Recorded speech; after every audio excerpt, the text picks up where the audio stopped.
Vous est-il déjà arrivé de sentir que vous nagez constamment à contre-courant, entouré de voix et d'influences qui épuisent votre énergie plus qu'elles ne la nourrissent? Je souhaite vous inviter à prendre une pause et à réfléchir. Qui sont les personnes autour de vous? Vous élèvent-elles ou vous tirent-elles vers le bas? Aujourd'hui, plongeons dans la sagesse ancienne des stoïciens, explorant comment le choix de nos compagnons et l'établissement de limites personnelles peuvent radicalement transformer notre parcours à travers la vie. Mais avant de continuer, si vous cherchez de l'inspiration pour vivre une vie plus pleine et plus authentique, abonnez-vous à la chaîne et activez les notifications pour ne manquer aucun de nos conseils. Restez avec nous jusqu'à la fin de cette vidéo pour découvrir des stratégies pratiques applicables dans votre vie quotidienne, transformant non seulement la façon dont vous interagissez avec les autres, mais aussi comment vous vous voyez et vous positionnez dans le monde. Éliminez les personnes toxiques de votre vie.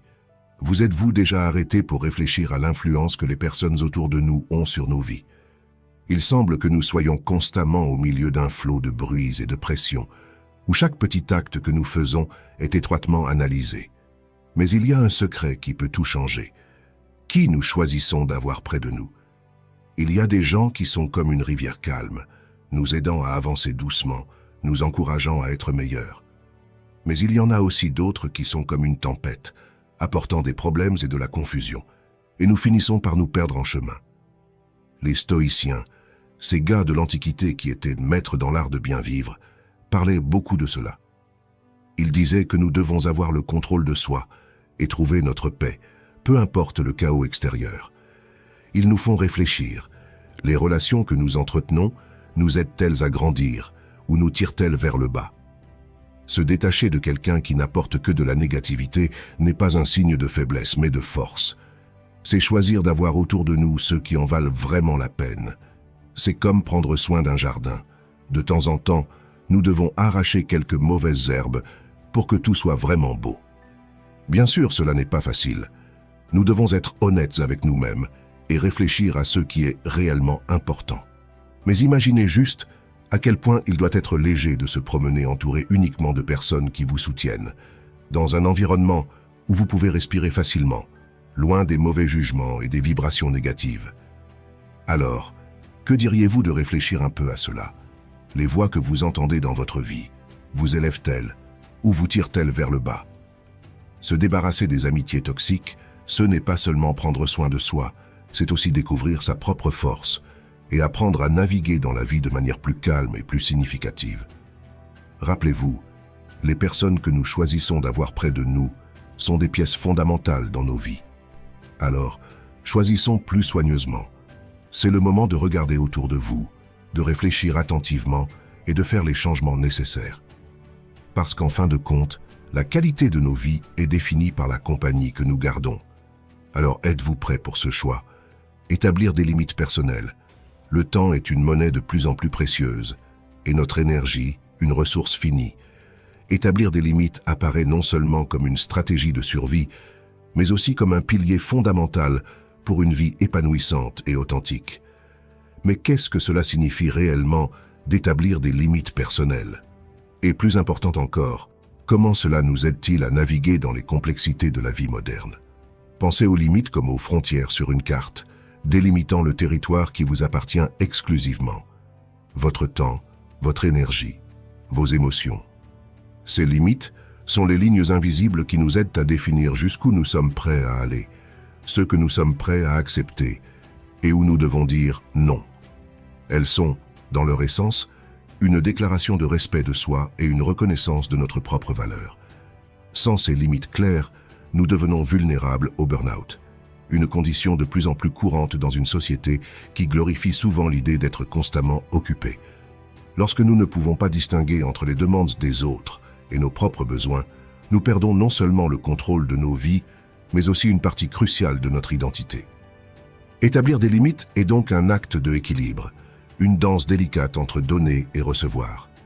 C'est comprendre que, pour véritablement prendre soin des autres, nous devons être à notre meilleur, et cela n'est possible que lorsque nous prenons soin de nous.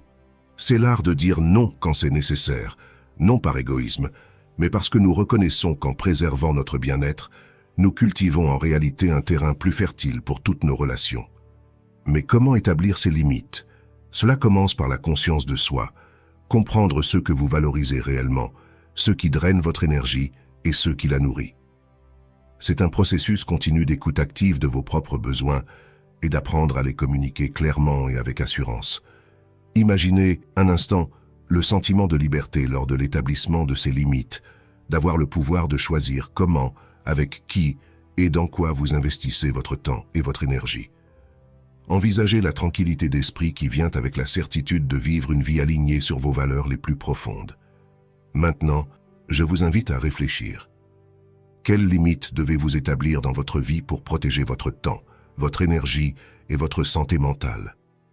Rappelez-vous, établir des limites n'est pas un moyen de repousser les gens, mais un pont vers des relations plus authentiques et significatives. Alors, que diriez-vous de commencer à tracer ces limites aujourd'hui?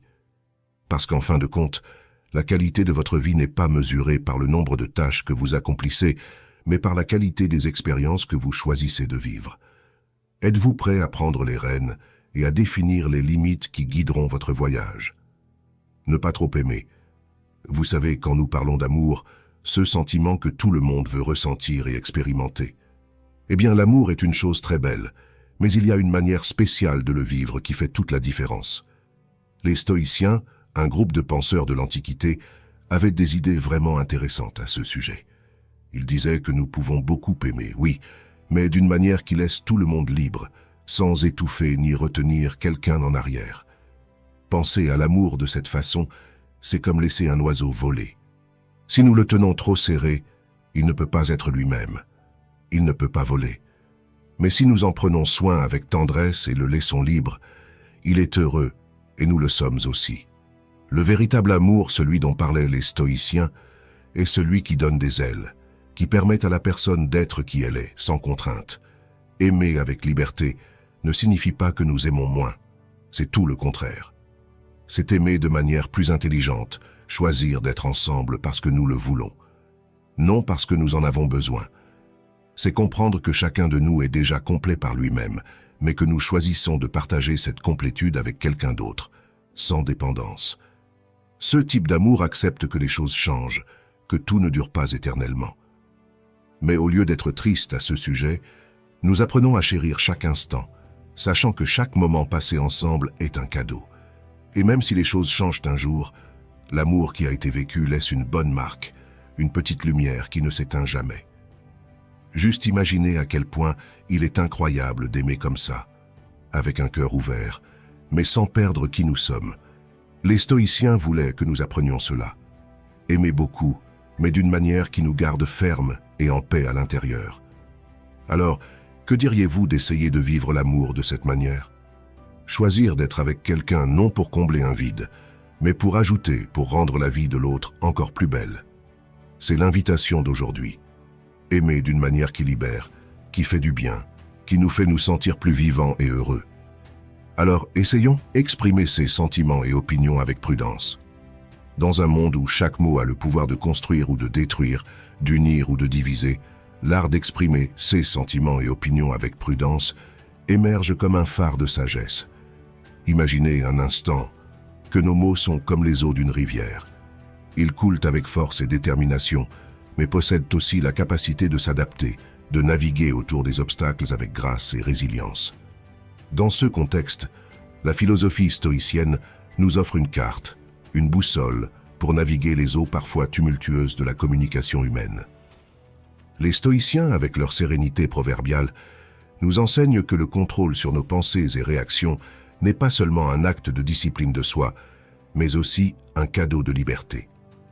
Imaginez pouvoir choisir, en pleine conscience, la réponse que vous souhaitez donner dans n'importe quelle situation, plutôt que d'être emporté par des émotions brutes et des réactions instinctives. C'est la promesse de la philosophie stoïcienne, la liberté de répondre avec sagesse et considération. Maintenant, pourquoi est-il si crucial de modérer la façon dont nous exprimons nos sentiments et opinions? Nous vivons à une époque de connexion instantanée, où chaque pensée peut être partagée avec le monde en quelques secondes. La vitesse à laquelle nous communiquons ne devrait pas surpasser la profondeur et la qualité de nos interactions. En choisissant nos mots avec soin, nous évitons les malentendus, les conflits inutiles et, surtout, nous préservons de précieuses relations. De plus, en pratiquant le calme intérieur et en cherchant à comprendre avant d'être compris, nous devenons des phares d'empathie et de compréhension dans nos communautés. La capacité de véritablement écouter, d'embrasser les perspectives des autres, même lorsqu'elles divergent des nôtres, est un acte de courage et de générosité.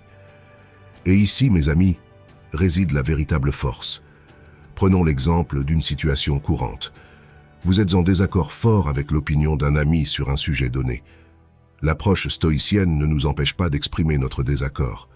Au contraire, elle nous invite à le faire dans le respect, en cherchant des points de connexion et une compréhension mutuelle. Au lieu d'engager une bataille d'ego, nous transformons la conversation en un pont vers la croissance et l'apprentissage partagé. En fin de compte, en adoptant cette philosophie de vie, nous découvrons que la véritable communication va bien au-delà de l'échange de mots.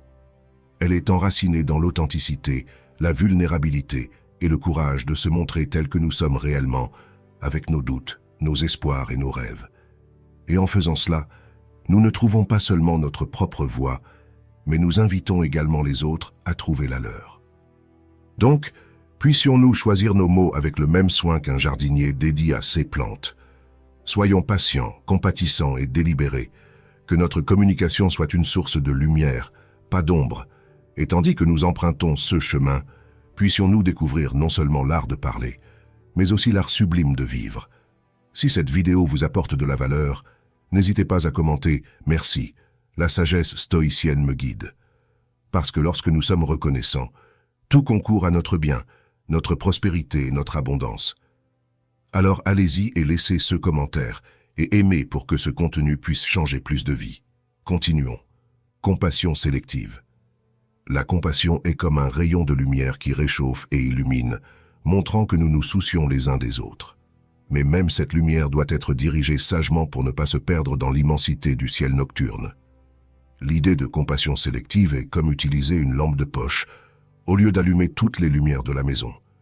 Vous concentrez là où c'est vraiment nécessaire, là où vous pouvez faire une différence. Pensez-y de cette façon. Le monde est plein de problèmes et de douleurs, plus que n'importe lequel d'entre nous peut en résoudre seul. C'est comme être dans un petit bateau au milieu d'un océan agité, essayant de secourir ceux à la dérive. Si nous essayons de sauver tout le monde à la fois, nous risquons de couler sous le poids. La compassion sélective nous apprend à reconnaître où nous pouvons prêter main forte sans nous mettre en péril, gardant le bateau stable tout en aidant les autres. Cette forme de compassion nous dit qu'il est acceptable d'admettre que nous ne pouvons pas être partout à la fois. Ce n'est pas se détourner des difficultés du monde, mais plutôt choisir nos batailles avec sagesse. Si un ami a besoin de nous, nous pouvons être là pour lui parce que c'est une situation où notre présence fait une réelle différence. Mais quand il s'agit de problèmes plus larges, hors de notre portée, nous faisons ce que nous pouvons, peut-être en aidant à distance sans nous perdre dans la tentative d'embrasser le monde. Maintenir cet équilibre signifie aussi prendre soin de nous. Nous ne pouvons pas donner aux autres ce que nous n'avons pas. Si nous épuisons toute notre énergie à essayer de tout réparer, et tout le monde, nous finirons sans rien à offrir. C'est comme si, en essayant d'éclairer le chemin pour tout le monde, nous finissions nous-mêmes dans l'obscurité. Alors, si vous rencontrez une situation où quelqu'un a besoin d'aide, et que vous pouvez faire quelque chose, allez-y. Votre cœur et vos actions peuvent faire toute la différence. Mais si c'est quelque chose hors de votre contrôle, faites ce que vous pouvez sans vous blâmer de ne pas en faire plus. Parfois, la plus grande aide que nous pouvons offrir est d'être bien nous-mêmes, afin que, lorsque quelqu'un a besoin de nous, nous soyons prêts et capables de tendre la main. La compassion sélective est en fin de compte une manière intelligente de prendre soin de notre affection. C'est choisir où nous pouvons vraiment être une force positive, en nous assurant que nous restons assez forts et en bonne santé pour faire une différence à long terme. Et en prenant bien soin de cette lumière que nous avons à offrir, nous nous assurons qu'elle continue de briller brillamment pour ceux qui en ont besoin. Prioriser soi-même et être direct. Au cœur du stoïcisme, nous trouvons un appel puissant à l'authenticité et à la valeur de prendre soin de nous-mêmes. C'est une idée simple mais révolutionnaire. Se mettre en premier n'est pas un acte d'égoïsme, mais une étape fondamentale pour devenir la meilleure version de soi-même. Et pourquoi? Parce que lorsque nous sommes bien, renforcés et équilibrés, nous sommes bien plus capables de tendre la main aux autres. Simplifions. Imaginez que vous êtes comme un verre d'eau. Si le verre est vide, comment pouvez-vous offrir de l'eau à quelqu'un d'autre? D'abord, vous devez remplir votre propre verre. C'est prendre soin de soi. C'est s'assurer que vous êtes mentalement, émotionnellement et physiquement prêt à affronter les défis de la vie quotidienne et à aider ceux qui vous entourent. Il ne s'agit pas de toujours se mettre devant les autres, mais plutôt de s'assurer que vous ne vous mettez pas toujours en dernier. Être authentique et honnête dans vos interactions est un autre pilier de cette approche. Dire la vérité et être qui vous êtes vraiment peut sembler intimidant. Après tout, que se passe-t-il si les autres n'aiment pas cela? Mais la vérité est que l'honnêteté crée des liens plus profonds et plus significatifs. Lorsque vous êtes fidèle à vous-même et aux autres, vous construisez des relations basées sur la confiance et le respect mutuel, et c'est le fondement de toute relation saine. Alors, comment mettre cela en pratique? Cela commence par de petits choix quotidiens. Dire non lorsque quelque chose n'est vraiment pas aligné avec vos valeurs, ou lorsque vous n'avez tout simplement pas l'énergie à donner. Vous accordez des moments de repos sans vous sentir coupable. Et lors de vos interactions avec les autres, choisir l'honnêteté, même si cela signifie avoir des conversations difficiles. En faisant de ces pratiques une habitude, vous prendrez non seulement mieux soin de vous, mais vous créerez également un environnement où les autres se sentiront encouragés à faire de même. C'est un effet domino de positivité où tout le monde bénéficie. Se rappeler que vous êtes important et que votre santé et votre bien-être sont fondamentaux n'est pas de l'égoïsme, c'est de la sagesse. C'est le fondement sur lequel vous pouvez construire une vie riche et significative, pas seulement pour vous-même, mais aussi pour ceux qui vous entourent. Et cela, mes amis, est l'une des leçons les plus précieuses que le stoïcisme a à nous enseigner. Vous êtes maintenant à mi-chemin de cette vidéo. Bravo pour travailler à vous améliorer. J'apprécierais vraiment si vous pouviez laisser un commentaire. Cela aide beaucoup ma chaîne. Si vous ne savez pas quoi dire, tapez simplement « Naviguer avec stoïcisme » pour que je sache que vous avez regardé jusqu'ici.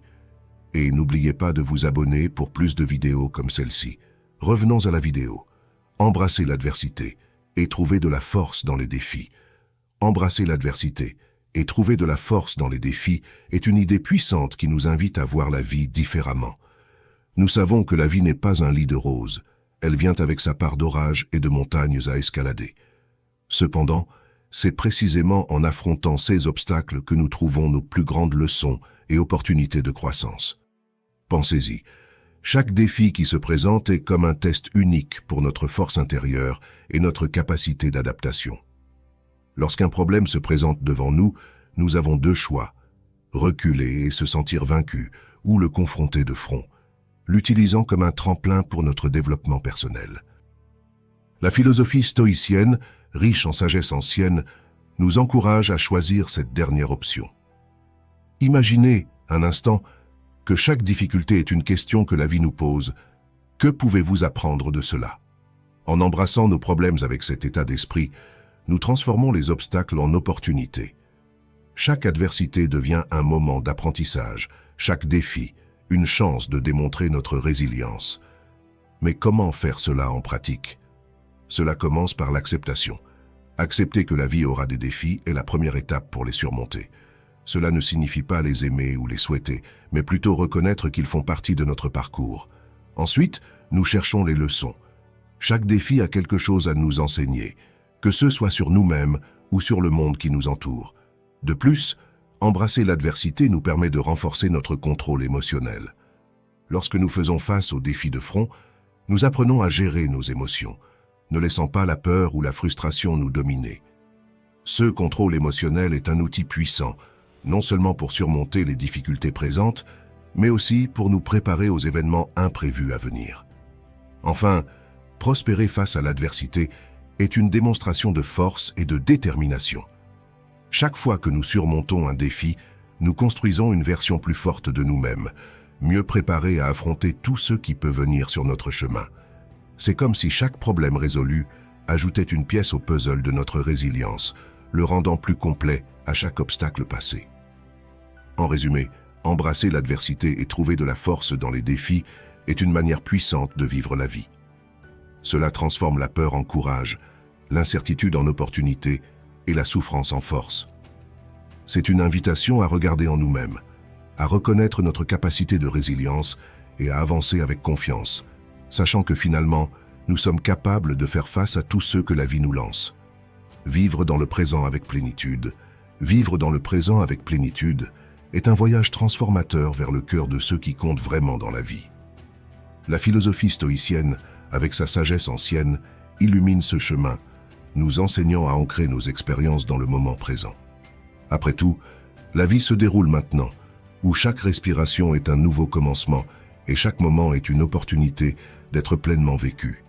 Souvent, notre esprit se perd dans les labyrinthes des souvenirs passés ou dans les rêves anxieux pour l'avenir, nous éloignant de la richesse du moment présent. Cependant, en pratiquant l'expérience du présent, nous apprenons à nous libérer de ces chaînes, concentrant notre attention et notre énergie sur des actions et des pensées réellement à notre portée. Imaginez un instant le pouvoir de vraiment être là où vous êtes, de ressentir pleinement chaque sensation, d'être complètement engagé dans chaque tâche, peu importe sa simplicité. Cela enrichit non seulement notre expérience de vie, mais nous rend également plus efficaces et concentrés, nous permettant d'embrasser les joies et de faire face aux défis avec une présence d'esprit renouvelée. Mais comment pouvons-nous cultiver cette capacité de vivre dans le présent avec plénitude? Cela commence par la conscience, l'acte simple de remarquer lorsque nos pensées nous emmènent loin du maintenant. Chaque fois que nous remarquons cette dérive, doucement, sans jugement, nous ramenons notre attention au moment, que ce soit en nous concentrant sur notre respiration, les sensations physiques ou la tâche en cours. Cette pratique de retour au présent peut être renforcée par la méditation, la pleine conscience, ou même des activités qui nécessitent un focus et un engagement total. Et à mesure que cette compétence grandit, notre appréciation pour la vie aussi. Soudainement, les petites choses commencent à briller d'une nouvelle lumière, les moments de connexion avec les autres deviennent plus riches, et même les défis semblent moins intimidants, car nous sommes équipés de la clarté et du calme que seule la présence peut fournir. Vivre dans le présent avec plénitude est finalement un acte d'amour-propre et de respect pour la vie. En choisissant d'habiter pleinement chaque moment, nous améliorons non seulement notre propre existence, mais enrichissons également la vie de ceux qui nous entourent. Chaque moment devient une célébration, un acte de gratitude pour le miracle d'être vivant, ici et maintenant. Alors, efforçons-nous tous de vivre dans le présent avec tout notre cœur, en nous rappelant que chaque moment est précieux et irremplaçable. Puissions-nous trouver de la joie dans la simplicité, de la force dans la présence et de la profondeur dans l'expérience quotidienne. Et puissions-nous, ce faisant, découvrir la véritable plénitude qui vient d'être vraiment présent dans la riche tapisserie de la vie. Cultivez la gratitude. Vous êtes-vous déjà demandé pourquoi, dans les moments de silence, lorsque la poussière de la vie quotidienne retombe, nous ressentons une sorte de calme intérieur? C'est dans cet instant que la gratitude, presque comme une brise douce, entre furtivement dans nos vies. Ce n'est pas un concept nouveau, ni révolutionnaire. En fait, il est aussi vieux que les penseurs stoïciens eux-mêmes, qui avec leur vie axée sur l'autoconscience et la vertu, nous ont enseigné le pouvoir inestimable d'apprécier ce que nous avons. La gratitude n'est pas seulement dire « merci », elle va bien plus loin. C'est reconnaître la valeur inestimable des petites choses, des personnes qui croisent nos chemins, des expériences qui, aussi difficiles soient-elles, ont toujours quelque chose à nous enseigner. Imaginez un instant que chaque situation difficile est en fait un enseignant déguisé, apportant des leçons précieuses pour notre croissance. Et pourquoi cela est-il si puissant? Parce que cela change notre façon de voir le monde. Cela transforme les barrières en marches, les problèmes en opportunités. La gratitude nous sort de la poursuite incessante de plus, du nouveau, de l'extraordinaire, et nous met dans un état de contentement avec ce qui est, avec le maintenant. Mais comment pouvons-nous intégrer cette pratique dans nos vies quotidiennes, dans un monde où le chaos semble régner? Commencez simplement. Dans votre vie de tous les jours, faites une pause un moment. Regardez autour de vous. Cette tasse de café le matin, le sourire d'un ami, le coucher de soleil après une journée épuisante, de petits cadeaux qui passent souvent inaperçus. Ce changement de perspective enrichit non seulement notre expérience de vie, mais renforce également nos relations. La gratitude construit des ponts, rapproche les gens. Lorsque nous exprimons notre appréciation pour les autres, nous reconnaissons, d'une certaine manière, leur importance dans notre parcours, créant un cycle vertueux de reconnaissance et d'affection. Et qu'en est-il de la résilience émotionnelle et spirituelle que nous cherchons si souvent?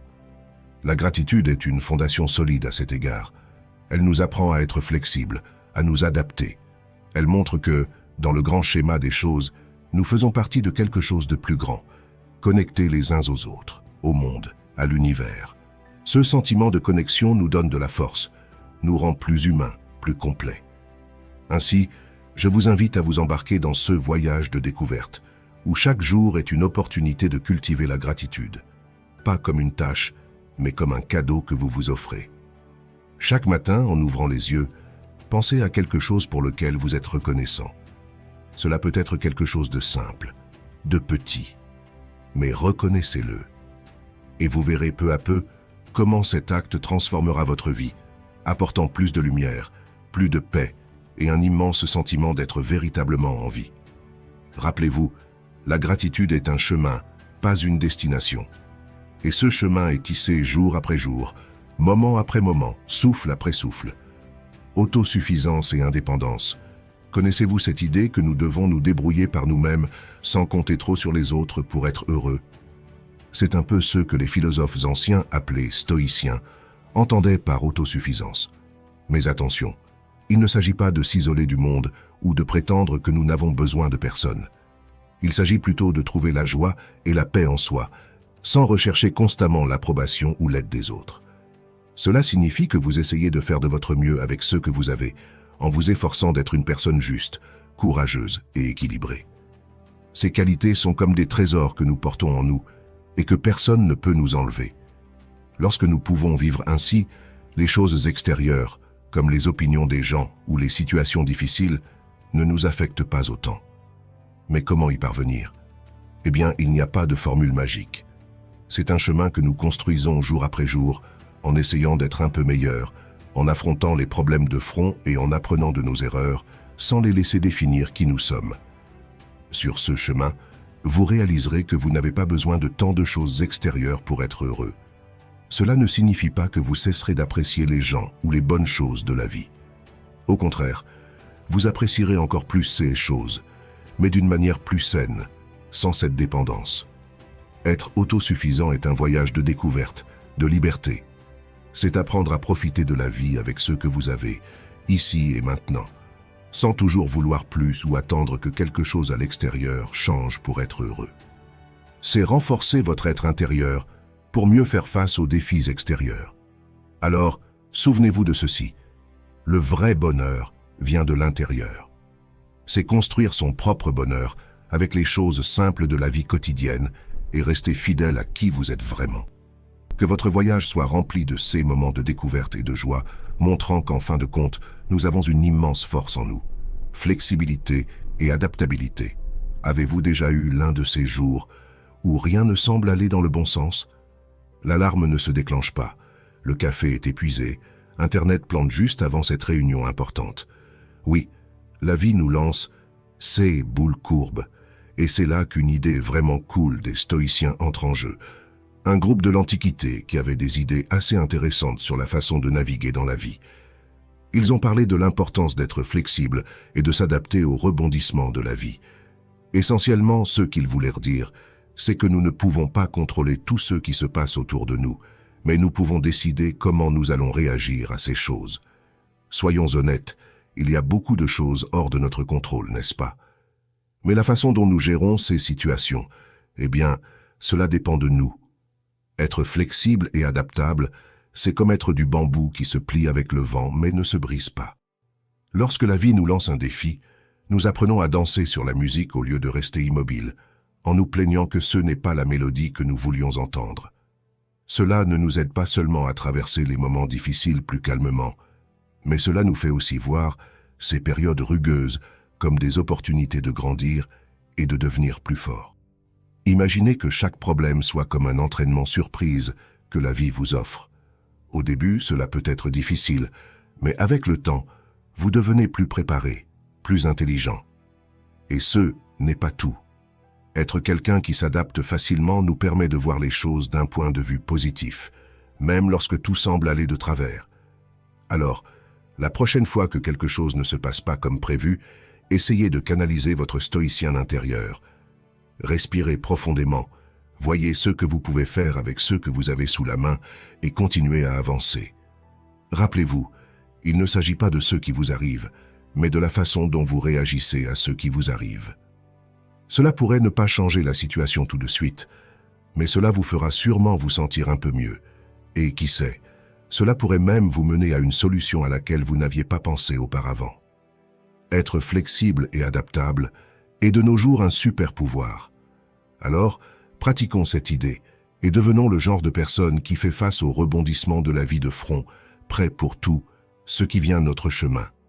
Si cette plongée dans la sagesse stoïcienne vous a inspiré, abonnez-vous à la chaîne et cliquez sur l'une des vidéos à l'écran pour continuer votre voyage de découverte de soi. Transformez votre vie. Commencez maintenant. Merci, à la prochaine.